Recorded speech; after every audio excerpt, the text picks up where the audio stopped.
నమస్తే, welcome to RTV.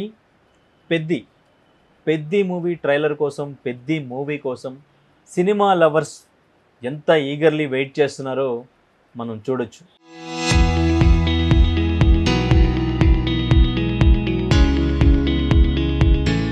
ఎందుకంటే మనకి సంక్రాంతి సినిమాల తర్వాత పెద్ద సినిమా ఇప్పటి వరకు ఒక్క సినిమా కూడా రిలీజ్ అవ్వలేదు. సమ్మర్ అంతా కూడా అలానే గడిచిపోయింది. ఒక పెద్ద సినిమా రిలీజ్ అయితే సింగిల్ స్క్రీన్స్ అన్నీ కూడా ఫిల్ అవుతాయి, ఆడియన్స్ అందరూ కూడా థియేటర్స్కి వస్తారు అని అందరూ కూడా ఎదురు చూస్తున్న పరిస్థితులు ఇప్పుడున్నాం. సో ప్రస్తుతానికి పెద్ది మూవీ ట్రైలర్ అయితే రిలీజ్ అయిపోయింది. సో జూన్ 3 నుంచి ప్రీమియర్తో మూవీ కూడా రిలీజ్ అవబోతుంది. మరి ట్రైలర్ ఎలా అనిపించింది? మనతో పాటు సినీ క్రిటిక్ దాసరి విజ్ఞాన్ ఉన్నారు, అడిగి తెలుసుకుందాం. హలో విజ్ఞాన్ గారు. నమస్తే. మొత్తం అంతా కూడా ఈగర్లీ వెయిటింగ్. ఎందుకంటే ఓవైపు సింగిల్ స్క్రీన్స్ గొడవ కూడా జరుగుతుంది, సమ్మర్ అంతా ఖాళీగా ఉంది. ఇప్పుడు ఒక పెద్ద సినిమా వస్తే థియేటర్స్కి ఆడియన్స్ వస్తారు, అందులోనూ పెద్ది. ఇప్పుడు రామ్ చరణ్కి డెఫినెట్గా ఒక మంచి హిట్ పడాలి, ఆ హిట్తో థియేటర్స్కి ఆడియన్స్ రావాలి అని అందరూ కూడా ఎదురు చూస్తున్న పరిస్థితిలో అందరూ కూడా ఉన్నారు. సో ట్రైలర్ ఎలా అనిపించింది మీకు? సో మొత్తానికి పెద్ద ట్రైలర్ ఎక్కడ ముంబైలో కదా ఈవెంట్, అక్కడ ఈవెంట్ పెట్టారు, ఆ కుస్తీ యోధులందరినీ తీసుకెళ్లారు, లైవ్ ఈవెంట్ నడుస్తూ ఉంటే 4-5 టైంకి రిలీజ్ చేశారు. మొత్తం ఒక 3 నిమిషాల నిడివితో ఒక చిన్న ట్రైలర్ అయితే వచ్చింది. అంటే ఈ సినిమా ఎలా ఉంటుంది, ఏ జోనర్లో ఉంటుంది. స్టార్టింగ్ ఏమో క్రికెట్ బ్యాక్డ్రాప్ అన్నారు, మొన్న ఏదో పైల్వాన్ని చూపించారు, అసలు ఏంటిది, ఈ వేరియేషన్స్ ఏంటని చాలామందికి ఆతృతగా ఉండే. అండ్ మిగతా క్యారెక్టర్స్ని కూడా చూసిన తర్వాత వాళ్ళ స్లాంగ్, వేషాలు అన్నీ చూశాక ఒక క్లారిటీకి వద్దాం అనుకున్నారు, అసలు ఇది ఏంది ఇవ్వబోతున్నారు అని. అండ్ మొన్న రిలీజ్ అవ్వాల్సిన సినిమా కాకపోతే ఏంటంటే యుద్ధ వాతావరణం. నెక్స్ట్ మేబీ వాళ్ళకు కూడా కొంచెం టెక్నికల్ ఇష్యూస్ ఏవో ఉండొచ్చు. ఇంకా తర్వాత ఇప్పుడు ప్రజెంట్ ఏమో డిస్ట్రిబ్యూటర్లు, ఎగ్జిబిటర్ల గొడవ ఇది నడుస్తూ ఉంది. వీటన్నిటి మధ్యలో మొత్తానికి ఒక రిలీజ్ డేట్ ఫిక్స్ చేసుకొని ఒక రోజు ముందుగానే ప్రీమియర్స్ వేసుకోవడానికి సిద్ధమయ్యారు. అయితే ఇక్కడ విషయం ఏంటంటే ఇయర్ స్టార్టింగ్లో నన్ను అడిగితే నాకు బాగా గుర్తు, జనవరి 7th అనుకుంటా, 7th or 6th టాక్సిక్ కదా ట్రైలర్ రిలీజ్ అయింది. టాక్సిక్ ట్రైలర్ రిలీజ్ అయింది. అండ్ ఆ తర్వాత కేరళ స్టోరీ ట్రైలర్ రిలీజ్ అయింది. అండ్ ఆ తర్వాత ఇంకా చాలా చాలా చాలా రిలీజ్ అయ్యాయి. మనోజ్ది డేవిడ్ రెడ్డి ఇప్పుడు ప్రజెంట్. అండ్ నిన్న కాక మొన్న డీసీ ట్రైలర్ రిలీజ్ అయింది. అయితే వీటన్నిటి ఏంటంటే చూడగానే ఆ సినిమా ఎలా ఉండబోతుంది ఏంటి అనే క్యూరియాసిటీ కలిగింది చాలామందికి. మధ్యలో ఎక్స్ప్రెస్ లాగా దురంధర్ వచ్చింది, వెళ్ళింది. అండ్ పెద్ద హిట్. ఇంకా ఇప్పుడు నిన్నగాక మొన్న దీంట్లో ఓటీటీలోకి వేస్తే అదే మొత్తం సర్వర్లు క్రాష్ అయ్యాయంట. ఇంటర్నేషనల్ రిలీజ్ చేశారు, ఇక్కడికి ఇంకా రాలా. పెద్ద డేట్కి ఓటీటీకి వస్తుంది, సేమ్ అదే డేట్, డిస్నీ హాట్స్టార్ అనుకుంటా. అయితే డీసీ ట్రైలర్ చూస్తే నాకు ఇంకా ఏ ట్రైలర్ చూడబుద్ది అనిపించాల ఈ 2-3 రోజుల్లో. Why because such a beautiful trailer. Lokesh Kanagaraj అలా చేయడం అంటే స్టోరీ ఏంటి, వీళ్ళు ఏం చెప్పబోతున్నారు అనేది అర్థమైంది. టాక్సిక్ ఏంటంటే ఎలా ఉండబోతుందన్న క్యూరియాసిటీ క్రియేట్ చేసింది. అండ్ కేరళ స్టోరీ కూడా ఏదో చెప్పబోతున్నారని భయం వేసింది. పెద్ద ట్రైలర్ చూసిన తర్వాత నాకేం అర్థం కాలేదు యాక్చువల్గా చెప్పాలి అంటే. అంటే what's going on, first of all language ఇబ్బంది పెట్టింది. ఆ యాస, విజయనగరం యాస ఏదో ఇరికిచ్చినట్టుగా ఉంది తప్ప న్యాచురల్గా లేదు. అండ్ జగపత్ బాబు గారి క్యారెక్టర్ అయినా, శివరాజ్ గారి క్యారెక్టర్ అయినా, అండ్ దివ్యేందు గారి క్యారెక్టర్ అయినా, సంథింగ్ వాజ్ గోయింగ్ ఆన్. అంటే ఇతను ఏదో ఒక ఊర్లో ఏదో ఇబ్బంది పడుతున్నారు, వాళ్ళు ఈయనని ఇబ్బందికి గురి చేస్తున్నారు అనే విషయం అయితే అర్థమైంది.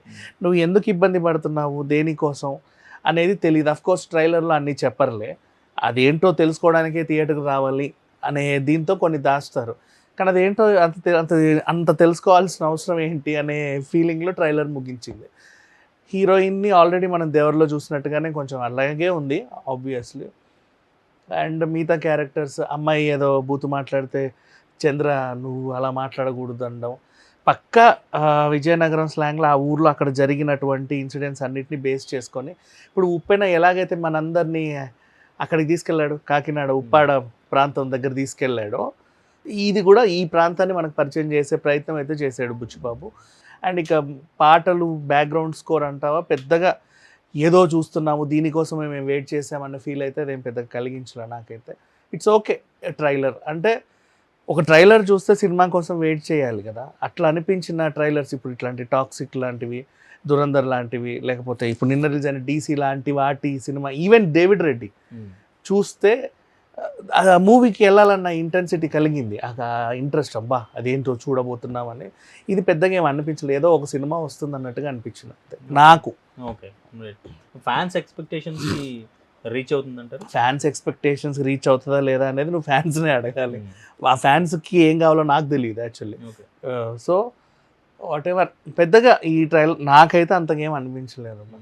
అండ్ మార్నింగ్ నుంచి ఈరోజు రిలీజ్ అని ఊకదంపుడు కూడా ఏం లేదు. నిన్న మొన్నటి నుంచి కొన్ని ట్రైలర్స్ కోసం వెయిట్ చేస్తూ ఉంటాడు ఈగర్గా, ఎప్పుడు ఏమేమి వస్తుంది అని. ఇప్పుడు ఫర్ ఎగ్జాంపుల్ రేపు ఎన్టీఆర్ గారిది 4.5 మినిట్ ఎంతో ఏదో రిలీజ్ చేయబోతున్నాను మొన్న ప్రకటిస్తే దానికోసం ఎదురు చూస్తున్నారు. ఒక పోస్టర్ రిలీజ్ చేశాడబ్బా మనోజు, అసలు అది చూస్తేనే దాని మీద ఇంట్రెస్ట్ కలిగింది. అంటే ఏదో స్వతంత్ర టైం, ఆ టైంలో 1947 టైంలో జరిగిన ఏదో ఇన్సిడెంట్ అని చెప్పేసి చెప్తున్నారు. అందులోనూ ఆ డెప్త్ ఉంది అంతకుముందు వాళ్ళు చూపించినంత. ఇందులో పెద్దగా ఏం అనిపించలే నాకైతే. ఇది చాలా ఓ సింపుల్ సినిమా. ఇప్పుడు ఫర్ ఎగ్జాంపుల్ కుస్తీ బ్యాక్గ్రౌండ్ లేదు, ఇంకేదైనా బ్యాక్గ్రౌండ్ లేదు, ఇంకేదైనా రన్నింగ్ బ్యాక్గ్రౌండ్ కానీ or cricket background, whatever మనం ఒక దంగల్ని చూసినంత, లేకపోతే ఇంకేవో చూసినంత, సార్పట్ట ఇచ్చినంత, ఈ ఉన్నాయి చూసావా ఎక్స్పీరియన్స్లు, ఇందులో అంతగా అనిపించలేదు. Okay, right. అయితే పాన్ ఇండియాగా మరి ఈ మార్కెట్కి ఈ స్టోరీ వర్కౌట్ అవుతుందంటారా? పాన్ ఇండియా మార్కెట్కి అంటే ఫర్ ఎగ్జాంపుల్స్ ఇప్పుడు నీకు ఫర్ ఎగ్జాంపుల్ పుష్ప చెప్తా. ఈరోజు ముంబైలో కూడా ఈవెంట్ పెట్టడానికి మెయిన్గా నార్త్ మార్కెట్ని, నార్త్ బిజినెస్ని టార్గెట్ చేస్తూ, నార్త్ మనకి ఇప్పుడు ఎక్కువగా బిజినెస్ జరగాలి, గ్లోబల్ స్థాయిలో గ్లోబల్ స్టార్ ఆయన ఇమేజ్ని అది జస్టిఫికేషన్ రావాలి అన్నట్టుగానే ప్లాన్ చేస్తున్నట్టు అనిపిస్తుంది. దానికి న్యాయం జరుగుతుందా ఈ స్టోరీతో? ఒకప్పుడు స్ట్రైట్ హిందీ సినిమా జంజీర్ చేస్తేనే ఒక రోజు కూడా ఆడలేదు. ప్రియాంక చోప్రా హీరోయిన్, అప్పుడెప్పుడో జంజీర్ అని ఒకటి వచ్చింది, ఇతనే హిందీలో స్ట్రైట్. సరే వాట్ ఎవర్లే, ఇప్పుడంటే ఆఫ్టర్ RRR తర్వాత అందరికీ తెలిసిన మనిషి అనుకుందాం. ఇప్పుడు నేను పాన్ ఇండియా మార్కెట్ అంటే నేను పుష్పతో కంపేర్ చేస్తే, ఇప్పుడు వాళ్ళు జస్ట్ ఏదో అట్లా వెళ్ళాడు బీహార్, పాట్నా అటువైపు, వాళ్ళందరూ ఎగబడి 7 లక్షల మంది వచ్చారు ఈయన హే పుష్ప అని. ఆయన కూడా వాళ్ళని సాటిస్ఫై చేయడానికి ఆ పానంతా నమ్మలేడు సినిమా అంతట్లో. ఇక్కడ చూసుంటాము, అది బాగా కుదిరింది. అంటే ఇక్కడ ఏంటంటే ఒక ఈవెంట్ జరిగింది, ఒక ఇండోర్లో ఒక ఈవెంట్ జరిగింది. మనం తెచ్చుకున్న జనాలు వస్తున్నారే తప్పితే బయట నుంచి ఎగబడి వచ్చిన జనాలు నేను చూడలే. నెక్స్ట్ భోపాల్లో కూడా ఈవెంట్ ఉంది, మేబీ రావచ్చేమో చూడొచ్చేమో చెప్పలేము, అది వాళ్ళ ఇష్టంలే, జనాల ఇష్టం. బట్ వాట్ ఎవర్, పెద్దగా నాకైతే అంత క్యూరియాసిటీ అబ్బా ఇది ఏందో, ఇది చూసిన వెంటనే అసలు చొక్కాలు దించేసుకొని సినిమాకి వెళ్ళేలాగైతే నాకేం అనిపించలేదు. ఒక న్యాచురల్, ఒక సింపుల్ ట్రైలర్. అబ్బాయికి ఏదో ఇబ్బందులు ఉన్నాయి, ఇబ్బంది పడుతున్నాడు, కష్టపడుతున్నాడు. ఆ డైలాగ్ బాగుంది, నేను చిరంజీవి గారు ఆల్రెడీ లీక్ చేసిన డైలాగ్. మీరు నేను ఆడానని అనుకుంటున్నారు కానీ నేను పోరాడాను అని చెప్తాడు. మేబీ ఏదైనా ఫ్లాష్ బ్యాక్ అతనికి ఏమైనా ఉందేమో, వీళ్ళందరికీ చెప్తాడేమో, అది మనం వింటామేమో. ఓకే, లైక్ ట్రైలర్లో మీకు అంటే ఏ ఒక్క షాట్ కానీ, ఏ ఒక్క సీక్వెన్స్, సీన్కి సంబంధించిన న్యాచురల్గానే ఉన్నాయి కదా అన్నీ. ఒక ఫైట్ నచ్చింది నాకు, గాల్లో తంతాడు చూసావు ఇలా, విలన్ వచ్చాడు, ఇతని తన్నబోయి ఇతన్ని ఎక్కి అతని తన్నేది, అదొకటి బాగుంది, ఎవరు డిజైన్ చేశారో, but that was nice. Okay, right. So టోటల్గా మీకు ట్రైలర్ అయితే మీరు ఎక్స్పెక్ట్ చేసినట్టు అంతే. నాకు నిజంగా చెప్తున్నా, డీసీ ట్రైలర్ చూసిన తర్వాత ఏ ట్రైలర్ చూసినా మనకి అంత ఏం అనిపించదేమో, అట్లా ఉంది. నేను అనిరుద్ధ్ బ్యాక్గ్రౌండ్ మ్యూజిక్, మళ్ళీ ఇక్కడ AR రెహమాన్ మ్యూజిక్, అదేంటో నాకు ఏమనిపించలేదు పెద్దగా, కూడా పెద్ద అనిపించలేదు. నాట్ ఇట్స్ ఓకే, పర్లా, ఏదో ఏం అనిపించలేదు అంటే అసలు ఇదేదో బాగాలేదు అని నేను ఏదో చెప్తున్నట్టు ఉంది, నాకు అట్లా అనిపిస్తుంది. బట్ నాకు కొన్ని ట్రైలర్స్ చూసిన వెంటనే అసలు ఇది ఎప్పుడెప్పుడు రిలీజ్ అవుతుందో, ఎప్పుడెప్పుడు పరిగెడదామా అని ఉంటుంది కదా, అంత ఇంట్రెస్ట్ క్రియేట్ చేసినట్టుగా అయితే అనిపించలేదు. Okay, right. మరి నెక్స్ట్ అంటే రిలీజ్కి ఈ ట్రైలర్ డెఫినెట్గా ఒక బజ్ క్రియేట్ చేయాలి, మంచి మార్కెట్ క్రియేట్ చేయాలి. ఇప్పుడు బుకింగ్స్ అన్ని ఓపెన్ అవ్వాలన్నా ఈ ట్రైలర్ మీద బేస్ అయ్యే బిజినెస్ మొత్తం జరుగుద్ది. సో మరి ఈ ట్రైలర్ దానికి ఎంతవరకు ఉపయోగపడుతుంది? పడవచ్చు, చెప్పలేము. వై బికాస్ ఫర్ ఎగ్జాంపుల్ యాస కన్విన్స్ చేయాలి. స్టార్టింగ్ నుంచి వాళ్ళు మాట్లాడుతున్నారు, బట్ 1-2 సార్లు చూసే తప్ప అర్థం కావట్లా. ఇప్పుడు పుష్ప యాస, నెల్లూరు యాస అర్థమైపోతుంది, చిత్తూరు యాస. అండ్ అంతెందుకు జయమ్మ పంచాయతీ, వీళ్ళకి రాని భాష మాట్లాడారు, సిక్కోల భాష, అది అర్థమైంది. కొన్ని లాంగ్వేజెస్, ఇప్పుడు నిన్న గోదావరి గట్టు పైన అబ్బాయి, తెలంగాణ అబ్బాయి అనమాట, గోదావరి గట్టు పైన గోదావరి స్లాంగ్ మాట్లాడాడు, కన్విన్సింగ్గానే ఉంది. సో అట్లా మనకి ఆ లాంగ్వేజ్ కన్విన్స్ అయితే మనం ఆ లోకంలోకి వెళ్ళగలుగుతాం. ఈవెన్ దేవర్లో కూడా ఒక టైప్ ఆఫ్ స్లాంగ్ తీసుకున్నారు. అట్లా మనకి డైలాగులు అర్థం అవ్వాలి కదా, వీళ్ళు ఏం మాట్లాడుతున్నారు ఏంటో అని తెలియకుండా ఉండొద్దు. అండ్ జగపతి బాబు గారి కొత్త లుక్ నచ్చింది, వెరైటీగా ఉన్నాడు, ఓకే, బాగున్నాడు. అంటే ఇప్పుడు ఇటువంటి సబ్జెక్టు ఎంతవరకు మన ఆడియన్స్కి నచ్చుతుంది, ఎంతవరకు కలెక్ట్ చేయొచ్చు? రామ్ చరణ్ ఖాతాలో ఇప్పుడు ఒక మంచి హిట్ పడాలి డెఫినెట్గా అని అందరూ కూడా ఎదురు చూస్తున్న పరిస్థితి. ఆ హిట్ మరి ఈ మూవీతో పడుతుంది అనుకోవచ్చా? మేము చెప్పలేం.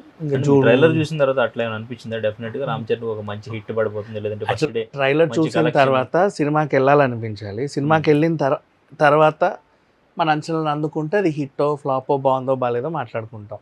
నాకు ఈ ట్రైలర్ చూసిన తర్వాత అంత పరిగెట్టాలని ఏమి అనిపించలేదు కాబట్టి సినిమా గురించి నేనేం చెప్పలేదు.